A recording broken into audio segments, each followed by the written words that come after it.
To be honest, gentlemen, your visit is anything but a surprise. I could even say I was expecting it. What an introduction. Please forgive me. I have the bad habit of immediately getting into the middle of things. How very rude of me. My name is Dr. Quetzalcoatl, but most call me Dr. Quetzal to keep it simple. The name is Santino Featherland, and this is my partner, Martin McChicken, from the Predatory Division of the Clawville Police Department. Your fame is one step ahead of you. We're used to it. Certainly. We have some questions about one of your patients, if you don't mind. We'd like to talk to him, if that's possible. Please be specific, Detective. Look, Doctor, we're too tired to play cat and mouse. Not that snake and chicken sounds any better. Very funny, I must say. Just what I expected from you two detectives. We know you know. It's about Albert Wessler, Ibn Wessler's secret twin. Ever since we've said his name, all the doors have miraculously opened. That's what we call a bullseye. Well, yes, why should I deny it? We're talking about a rather illustrious patient here, who's also a very particular medical case. Now, that's much more interesting. So, are you willing to talk about him? Because Albert, regrettably, has disappeared, and you are police detectives, I have no reason not to talk to you. Of course, I'm at your service, but you must understand I can't disclose information about my patients. Not even if it's a matter of life and death? Everything's a matter of life and death in here, Detective. This is a hospital, even if it's primarily for the mind, not the body. Still, I'd like to give the impossible a try. Please, Detective, just do your job, and I'll do mine.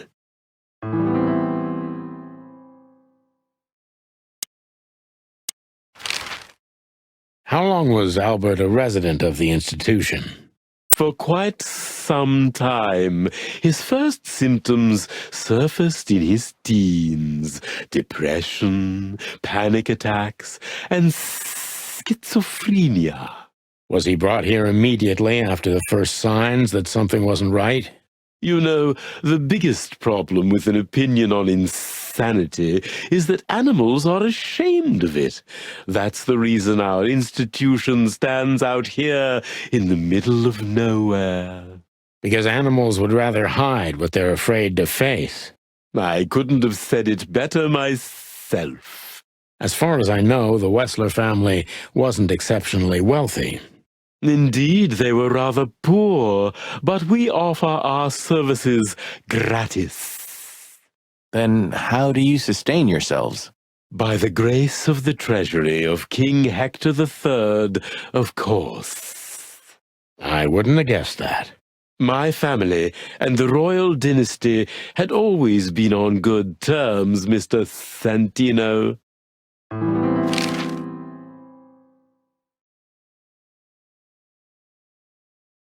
What kind of a place is this exactly? I assume it wasn't built as an insane asylum. It used to be a mansion. Construction started during the occupation in 622. Then it stood empty for almost a century, until finally it went to the crown of Clawville when Hector's great-grandfather took the throne. The rest is history. How long have you been working here? I've worked here for more than 30 years, but it's been in my family's possession for almost 150 years. So if I count correctly, as soon as it went to the crown, it was seized by your family. That's almost accurate, Mr. Featherland. What a lovely inheritance.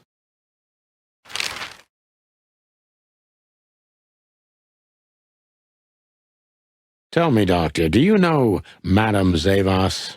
Just like everybody else, I've heard of her, but I never had the pleasure of meeting her in person. I'm sure she's an interesting case. Oh, you can be sure about that. I'd gladly get you two together if I had the chance. A spare cell would suit her very much. Is that so? As it turns out, she likes small, narrow, secret places. Oh, I see. What a coincidence.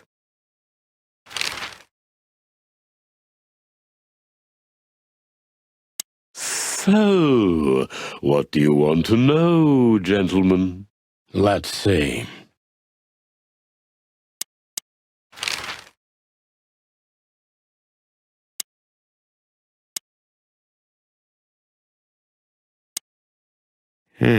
Dr. Quetzal's a real mystery. But I can turn that to my advantage. I just need to focus on the strangest pieces of the puzzle.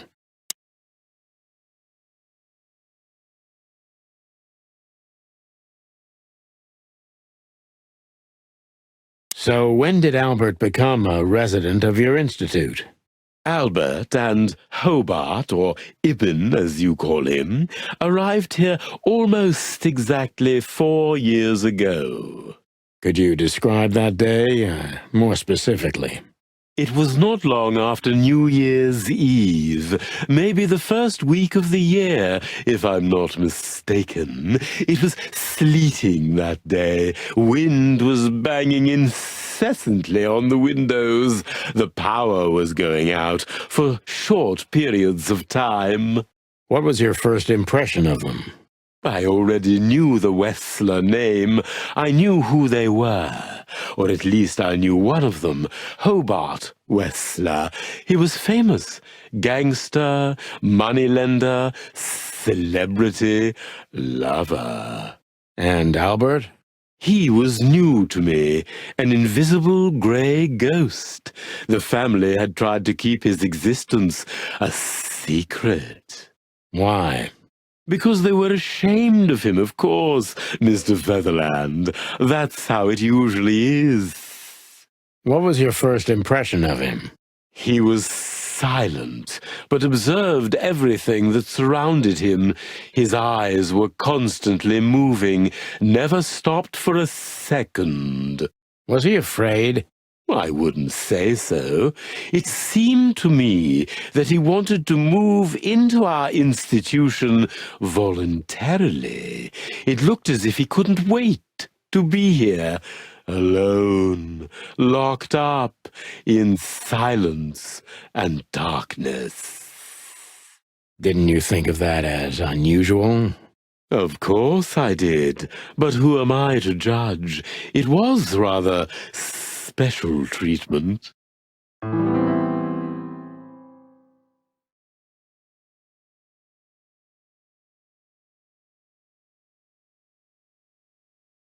Tell me, did Ibn Wessler threaten you in any way? Oh, he didn't really need to make threats. It wasn't in question. Of course we would treat his brother. You seem like a professional authority, Doctor, one who is above these power plays. Then why? First of all, because he's a Wessler. You don't say no to a Wessler. My vocation may come first, but the will to live is even more critical. We reptiles are survivors. On the other hand, I considered Albert to be a very interesting case.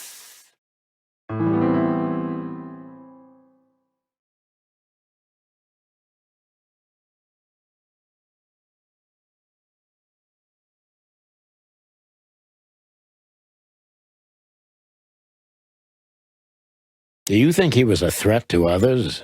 He didn't seem like that at first. He was fragile, frail, overwrought. I would have labeled him as a threat to himself, but not to others. And later, when you came to know him better? Albert had certain seizures. We found that out quite soon in that surprisingly cold winter. During those times, his personality distorted. He became almost someone else entirely, almost unrecognizable.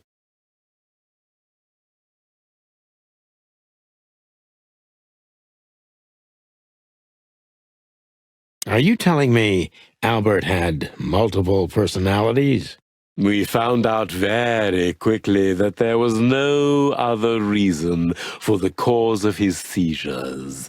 He had a cold and calculating personality who sometimes, especially on stormy days, took the reins over their shared mind. He had these seizures from the beginning. Yes, Mr. Featherland, but they started to intensify after Albert left our institution for the first time. He did what? Left the institution? More than once? Oh, yes, Mr. Featherland. Albert left the institution on several occasions until the last time, when he failed to come back. Quetzal's not only very observant, but he's addicted to details. I must focus on that if I want to get closer to the truth. Focus. Addicted to details.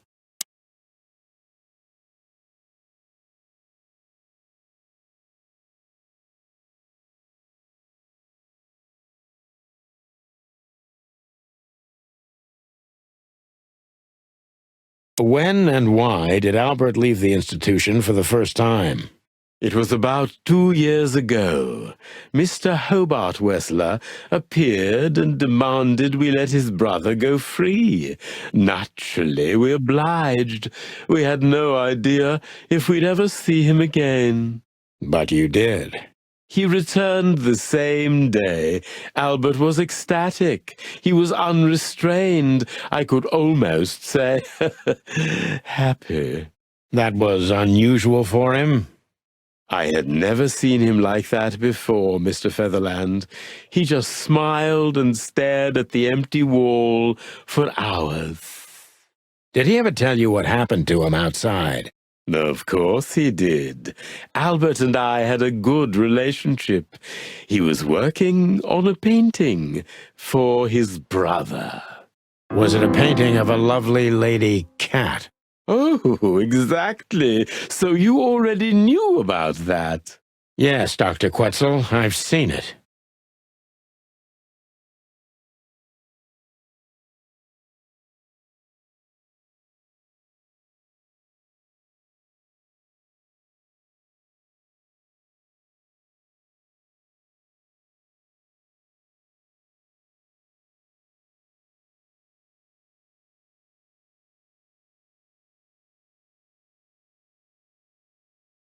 Has Albert ever talked to you about Natasha? Only in superlatives, as if he wasn't talking about a real person, but an ethereal being, about an angel or a demon, something that is not of this world. And what did you think about his fantasies?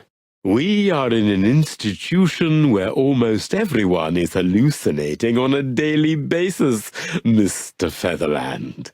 It didn't really bother me, but the fluctuations of positive and negative were more disturbing. Thanks, Doc. I didn't understand a word, but I think I get the point. So Albert left on many occasions to continue working on the painting. Exactly, Mr. Featherland. Every time he came back, he was like a different person. But unfortunately, his seizures also multiplied and became more dangerous. More dangerous? Albert was hurting himself, and on one occasion he even tried to hurt me. It was unprecedented. It seemed his confined personality was taking over their shared mind entirely, piece by piece. Do you think the painting caused it? Not the painting, Mr. Featherland. But its subject. Exactly. He was obsessed, right until that fateful day when he returned to us for the last time. What exactly happened that day, Doctor? It wasn't Hobart who brought his brother back that day, but two of his gorillas. Not literally, I mean. And Albert was in a terrible, terrible state. What happened to him? I don't like to talk about that, Mr. Featherland. It could be vital to the case, Dr. Quetzal. Don't back down. Oh, you're right. There's no use turning back now. So, Albert's tongue was torn out, or cut off, I don't know exactly, and he was blinded in one eye, or rather, one of his eyes was missing entirely. So you're saying Albert was brought back horribly mutilated? Yes. And they didn't give any explanation as to what had happened. They simply told me it was some kind of accident. Dr. Quetzal is cold and professional, but he's also very confused. Maybe it's cruel, but I must exploit his vulnerability if I want to learn everything about Albert. Focus. Confused.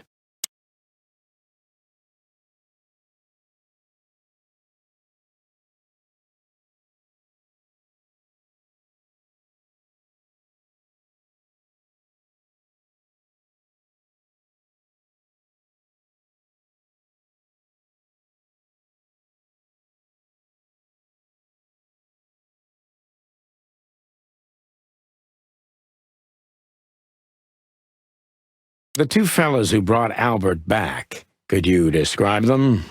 Those two fellas, as you put it, were two remarkably huge, rude men. A ram and a bobcat, perhaps? No, one of them was a tiger, if I remember correctly. He had a rather fresh bump under his left eye, and the other one was a penguin. But I've never seen a penguin that big in my entire life. Did they tell you anything, besides it was an accident? They didn't say anything, but gave an obvious signal that I had to keep quiet about what happened. I see.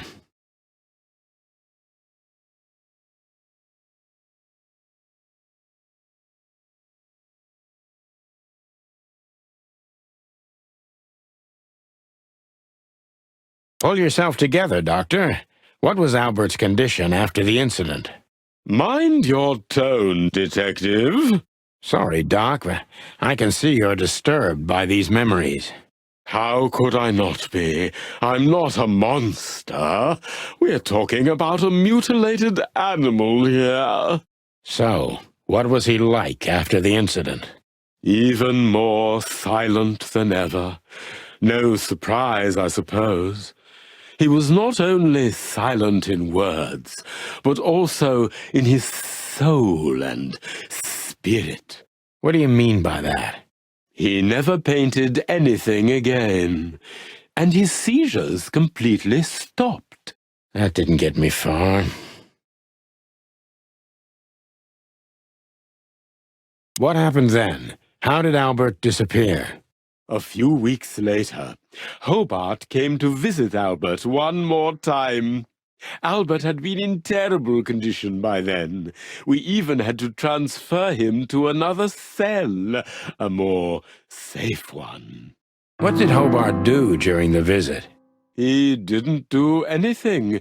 He just sat and watched his brother, who was in an almost vegetative state by then. Couldn't you manage to draw anything out of him? You or Hobart? Nothing. For a while he was trying to signal something.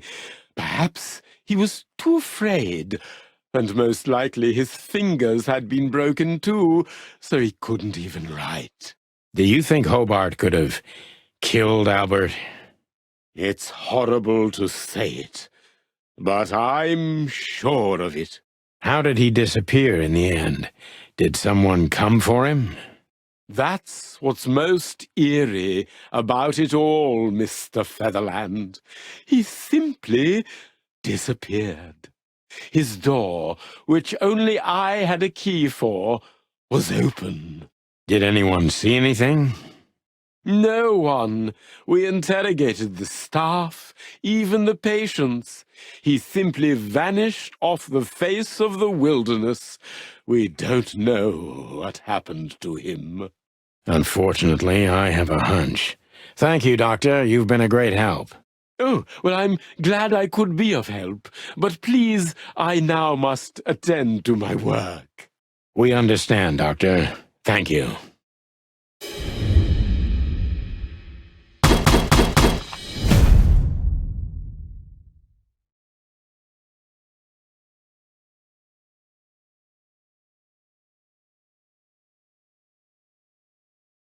An isle of reason in a sea of insanity. Insanity is such a strong word, and it's mostly an abstract idea. Where does insanity start, and how long is one not insane? Interesting questions. Am I normal, or are you? Maybe neither of us. You see, that's something I think about a lot nowadays. If you like, I can give you an appointment. Oh, this is your chance, Sonny. Don't miss it. We're already here. Marty, clock up.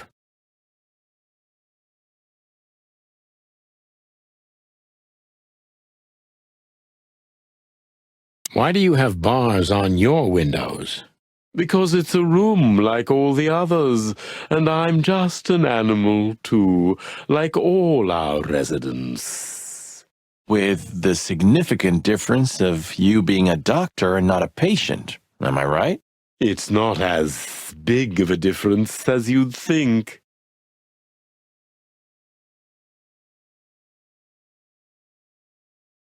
Your office is rather Puritan.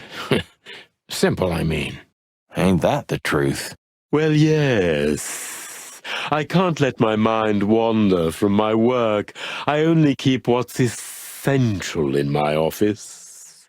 I see. That makes sense.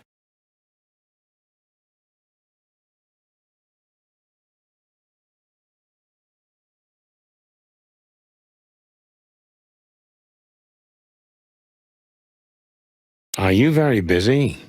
I am.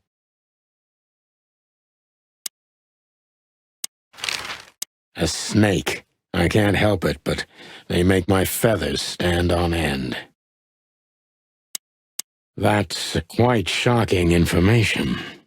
I think you understand why we kept it a secret. If it wasn't for Mr. Wessler's demand, we'd never let any of our patients walk freely outside our institution. Then the accident happened. Accident? Ha! We didn't believe it, not for a second. After Albert came back to us, horribly mutilated, he was different. Different how? If someone got one of his eyes poked out and his tongue torn out, he'd be different, but not like this. Albert was a different person. We believe you, Doctor. So, can we take a look at Albert's cell? I'd rather call it his room.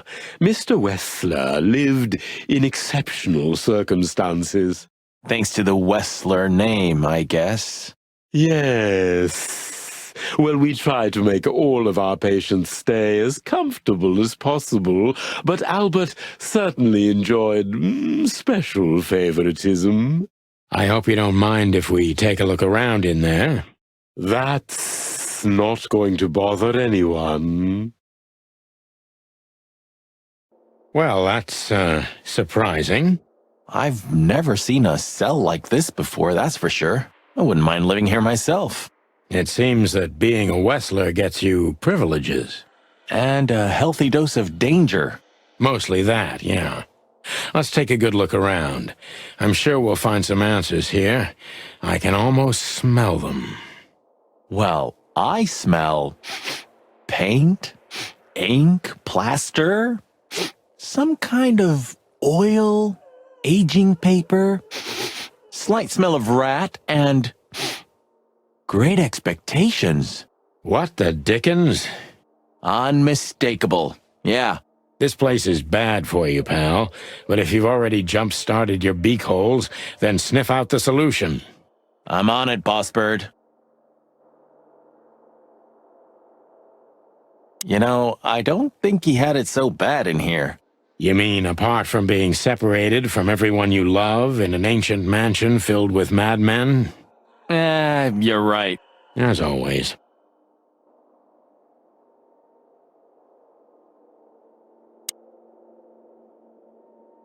Look at that. A letter.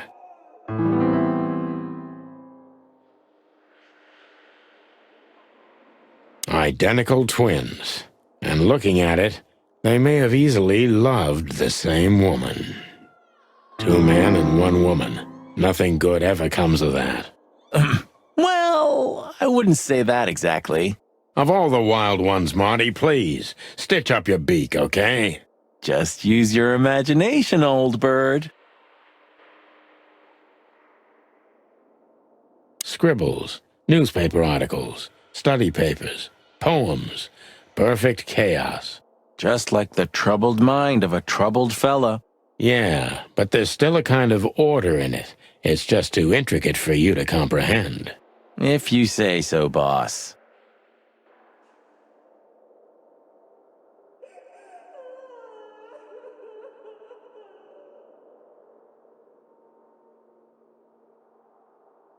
Isn't this familiar, Sonny? Just like your office and your desk. Taking a better look around, I can find even more similarities. Marty. Okay. Shut up, Marty. I know.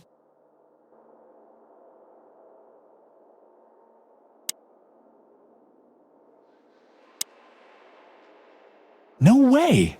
Is this some kind of puzzle? I don't think so.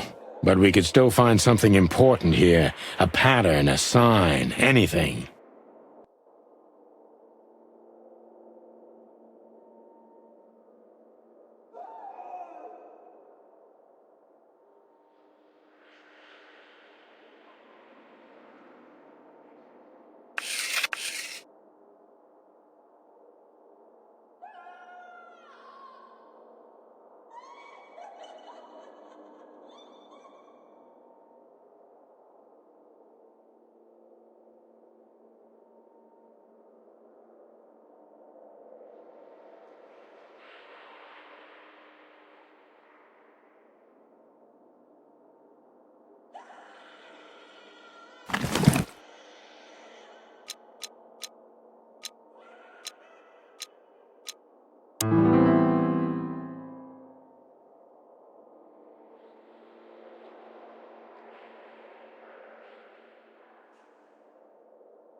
Albert was madly in love with Natasha and would have done anything for her. I'm afraid he did exactly that.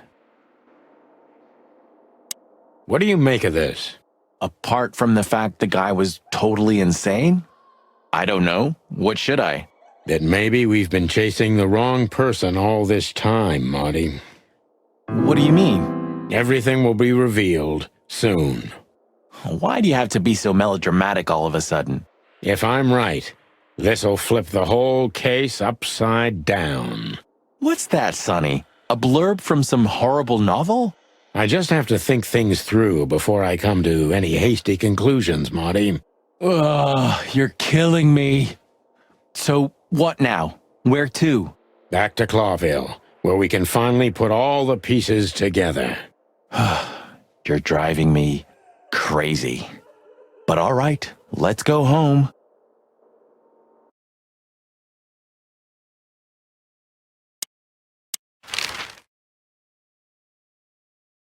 What can you tell us about the woman in the photo we saw in Albert's room? Do you mean Miss Natasha Katsenko? Well, yes. I don't know much about her, but everyone heard her name and her voice around here. Did she ever visit this place? Never.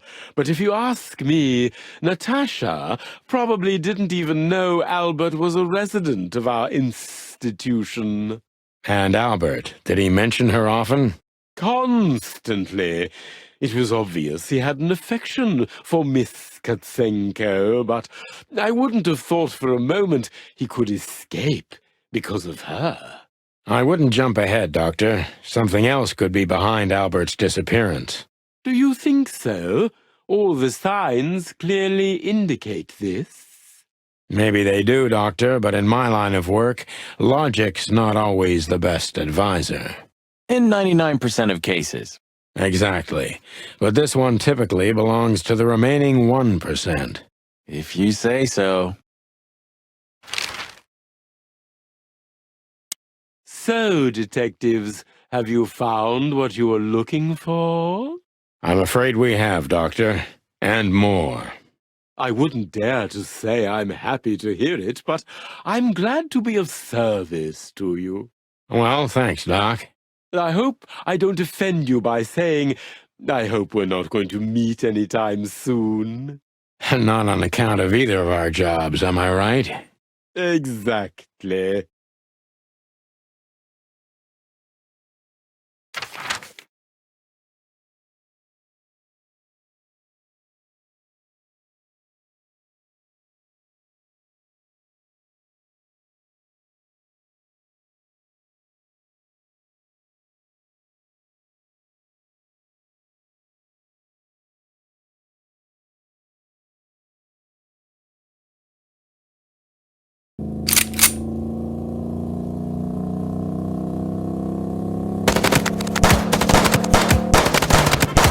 Concentrate, Marty, for the God's sake. Can you drive like you're not a fucking lunatic? Shut up and shoot, you big feather pillow.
Are you blind or what? Where did you learn to shoot?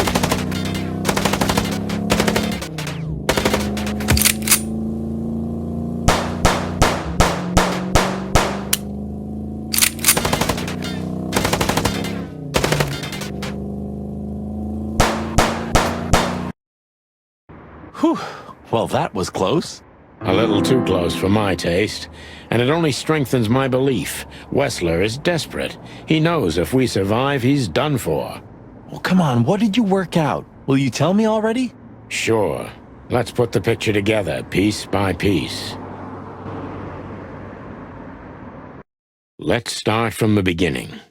So, We got a case.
Natasha tried to show us the painting.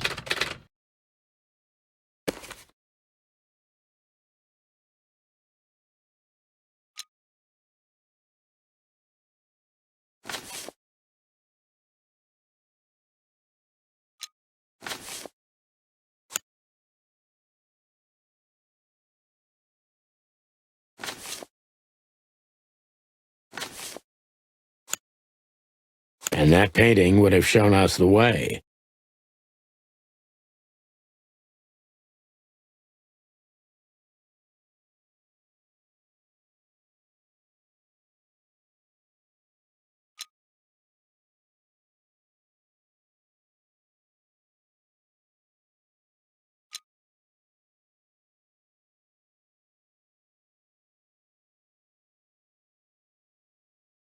To Ibn and Albert Wessler. Albert painted Natasha, so he met her on more than one occasion.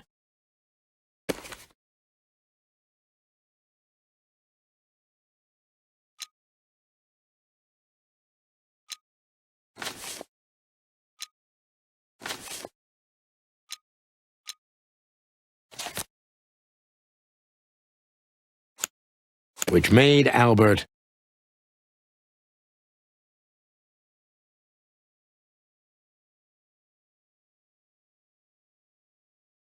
fall in love with Natasha. And on a fateful night, he killed his brother so he could take his place in secret and win Natasha's heart.